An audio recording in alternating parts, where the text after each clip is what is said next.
The Volvo 480 shocked the buying public when it launched. Surely Volvo was just boxy, boring cars. What are they doing making a sports coupe? But this was the perfect halo car to entice a younger audience to their showrooms, and Volvo had the perfect practical mid-size cars to sell them in the 440 and the 460. So why did Volvo release the coupe before their hatchback and saloon, and why didn't they make an estate? This is the Volvo 400 series story.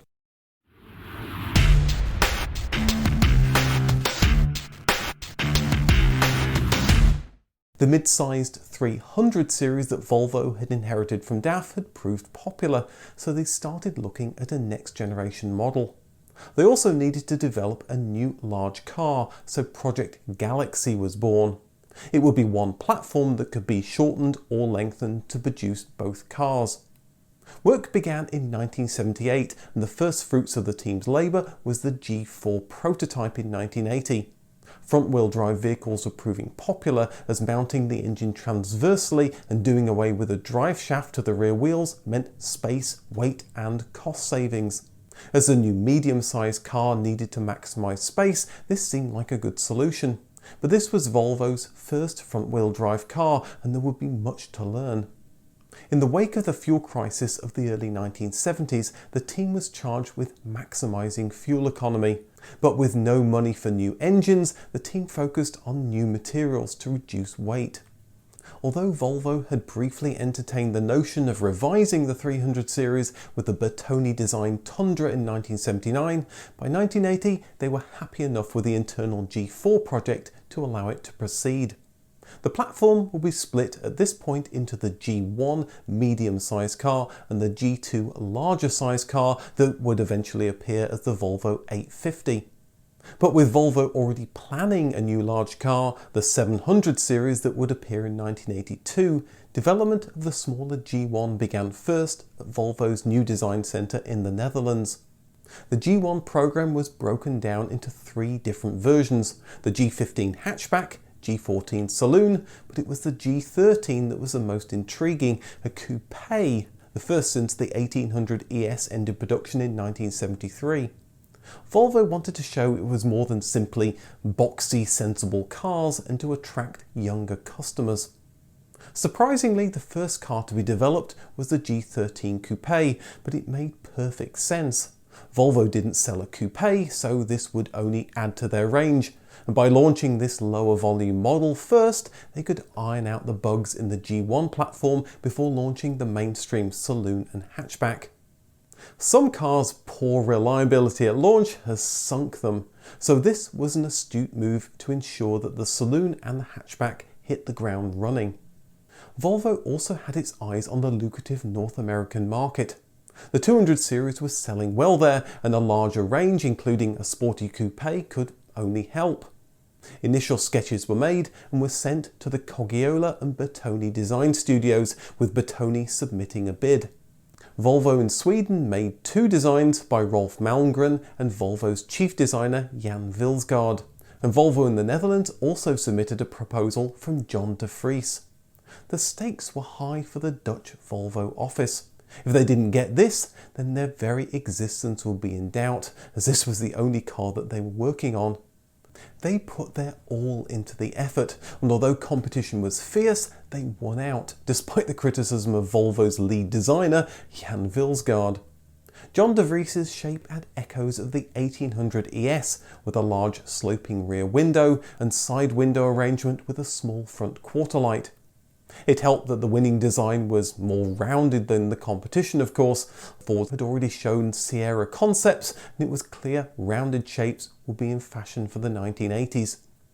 Although John de Vries was the design lead, later on in the G13 program that would become the 480, he returned to DAF and was replaced as design lead by Steve Harper. Steve's been kind enough to sit down for an interview, and here he talks about the design of the front end. The original intention from day one had been to go to the US. The pop-up lamp was still very much en vogue and still very much the sign of the sports cars. However, there were facelift proposals done later whereby the headlamps could have been made into the area which is where the driving lamp is. The problem was when the 480 was originally conceived, the US lighting regs basically only allowed for 2 headlamps, and that was the round 7-inch, maybe the 3, maybe the 5.5 inch, and the rectangular one, which appeared on many cars during the kind of 70s and 80s. And that was because you could buy them in any corner store, mart, or whatever. So the ability to be able to put one of those into the 480 just didn't exist. It would have just kind of completely spoilt the front end. So that's why they decided to stay with the pop-up lamps. The US also had height regulations for the main headlamps, and this must also have played a part in making them pop-ups, as they were keen the car should have a low, sporty, swooping nose. Large bumpers were added to ensure they passed the US crash tests that stipulated they could survive a 5-mile-an-hour crash without any damage. The Volvo 300 series had used a Renault engine. With Volvo not producing engines small enough for its successor, it was agreed it could continue to use both Renault engines and transmissions. The stock engine needed more power, at least for a sports coupe, so Volvo approached Porsche's development division to tune it. But there's only so much you can do with a Renault 1.7 litre engine. The final output was 109 horsepower, which when installed in the 480 was good for a 0 to 60 time just under 10 seconds. The DAF CVT gearbox disappeared to be replaced with a more traditional automatic, and the Lotus tuned suspension gave this front-wheel drive car superb, predictable handling. There was continual interest from Volvo's management about making sure this very un-Volvo looking like car was more Volvo-like. Designers had to conform to Volvo's Blue Book of Rules and Regulations, but another problem the low-slung front gave designers was how to incorporate the classic Volvo logo. The one thing that we did have was just the Volvo diagonal sitting above the bumper and on that front panel, and it was felt that it wasn't significant enough. So I was asked to come up with another solution to give it more presence. While at British Leyland, Roy Axe had taken over from David Bache, and I think we'd been doing the MG EXE, and Roy brought his Ferrari 308 in that one day into the studio. And one of the key things on the Ferraris at the time was their low-set grille with the Ferrari badge in the middle of the low-set grille.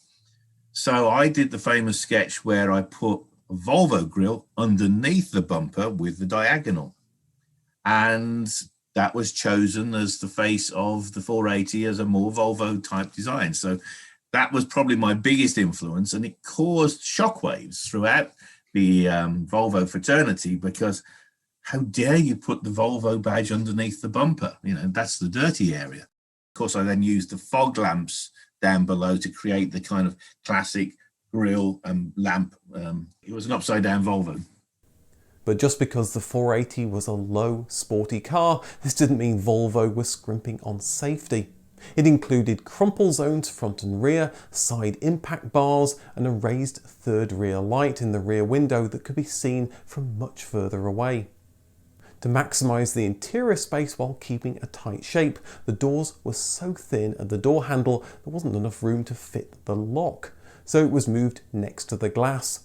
Inside, the interior designed by Peter Horbury would be upmarket and modern.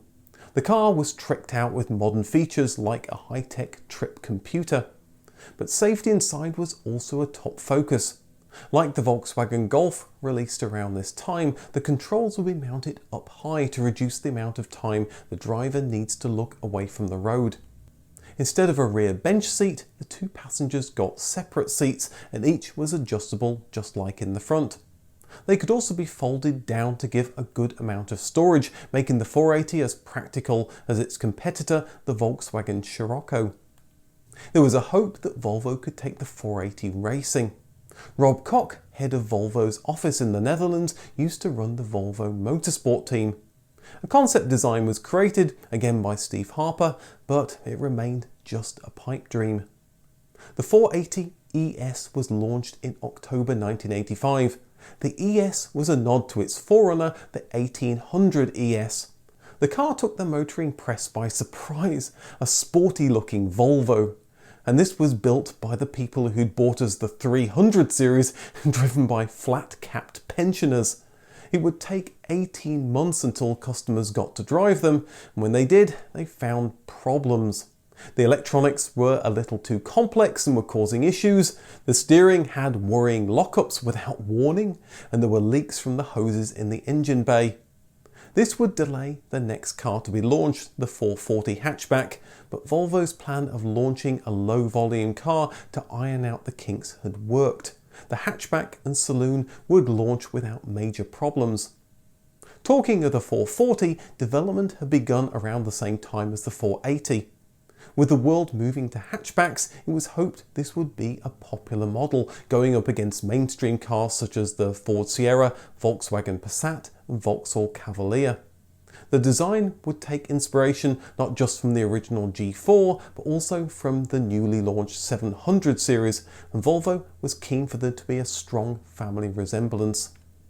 With development resources stretched in the Netherlands, some of the work was offloaded to England. The engineering was being done by IAD in Worthing in England. They had been working over in Holland, and then they'd moved the engineering operations back to Worthing. So it was me as the English guy working in Holland and then having to go on business trips back to England. So I got christened as Stefan van Harpen, as the Flying Dutchman, or should we say the Flying Englishman. The same Renault 1.7 litre engine would be used, but this time with the option of fuel injection and a turbo that also showed up in the 480. Unfortunately, despite the fancy turbo dial on the dashboard, these changes did little to enliven the engine, bringing the 0 to 60 time on the sporty 480 down to just 9 seconds, with a few extra miles per hour added to the top speed. It wasn't just the engines that were common across the 440 and the 480. Many components were shared to reduce costs and of course ensure that they were reliable when the 440 was eventually launched. Inside, the 440 got a regular rear bench seat to allow 3 kids to sit in comfort. Interior parts were shared with the 480 and it was all pretty high-end stuff. The front seats and side mirrors were heated and electrified, and those kids in the back even got their own reading lights. While the 440 was being finalised, thoughts turned to a 480 cabriolet. There were a bunch of 480 prototypes sitting around, and with the roof cut off, they'd make excellent prototypes for an open top. Steve Harper took up the challenge of turning the idea into reality. And that's when I started to do the proposals for the Cabrio, because I felt that it just needed to have something added to it to give it that bit more dynamic sporting appeal, especially as they were still umming and ahhing about whether to go to the US or not. And I felt the convertible was the classic car for California. And I tried the short wheelbase and the standard wheelbase version, 4-seaters and 2-seaters. Myself and another designer called Horst were involved in it. And we prepared and produced the first mock-ups, clay models, and they were all in the studio, and Rob Koch, he showed everybody around and everybody was totally into it. And then they took the photographs up to Sweden. And it was like, how dare you do a convertible? You can't have convertibles. We're Volvo. So that's when the Targa Burgle, the Targa bar came in as an integral part of the design. The decision was made to make the car a 2-seater with storage in the rear. To be sure the car would work as an open top, Volvo worked with the American Sunroof Company, who'd had years of experience stiffening up chassis that didn't take kindly to having the roof chopped off. As Steve mentioned, it was always an uphill struggle getting the car to market, but the concept was shown at the 1990 Geneva Motor Show, with production slated to start later that year. But production got delayed and the company meant to produce it went bankrupt. An alternative company was found, but the price to make it would have been just too high. Thoughts of releasing the 480 Cabrio were shelved and the concept car was pushed into Volvo's Gothenburg Museum. But that didn't stop some Volvo executives using the remaining handful of 480 Cabrios for their daily drivers. Volvo had hoped to sell the 400 series in North America, but the US exchange rate in the late 1980s meant that they couldn't turn a profit. Without this lucrative market, it was going to be harder to recoup the cost of development. The 440 hatchback launched in 1988. In classic Volvo tradition, the 300 series continued in production as a cheaper model to amortise its cost. But Volvo still had to complete one extra model, the 460 Saloon, that was aimed squarely at the UK market that had so loved the 300 series Saloon. Steve Harper again led the design, which had some very unique requirements. Volvo was all about, I'm not joking when I say, you had to get a couple of boxes of IKEA definitely into the back of the vehicle. So the trunk needed to be a certain width to be able to get things in. You had to open. The opening angle, for instance, had to be more than on most cars. Most cars came up to there. Volvo, you had to fold away. So meant the hinging and the position of the rear screen and all had to be adapted based on the Volvo regulations. So yes, there clearly was more than just 6 boxes in the rear lamp. If you want to hear my full interview with Steve, where he also talks a little bit about the Ford Escort RS Cosworth that he designed, head over to the link above or in the description. This would be the first time the 400 series shared a body style with a larger 700 series, and Volvo's management had serious concerns that this car, just 38 centimeters shorter, could take sales away from their larger and pricier car. But Volvo's Dutch team won through and development proceeded. The design was based on a sketch by Fedor Talsma, who'd recently been hired by Volvo after winning a public contest to design a successor to the 300 series. Over the years, Fedor continued to rise through the ranks at Volvo and retired as Chief Exterior Design Director in 2014. But the rear end would be all Steve Harper. When work on the new model was completed, it was released in 1989 as the 460. Of course, one obvious body style that was missing was an estate. Like with the Saloon, there was a real concern that an estate could impact 700 series or indeed 200 series sales, and at the very least could create a confusing lineup. That didn't stop others from proposing one though. The American Sunroof company, who'd helped out with the 480 Cabrio, produced a design, as did French coach builder Heulier. And from their designs, it's easy to see why Volvo felt 700 estate sales could suffer from this doppelganger. A Dutch aftermarket company, Toncar, even went as far as selling a replacement for the 440's hatchback to turn it into an estate of sorts. Volvo tried to ban it, but without much effect.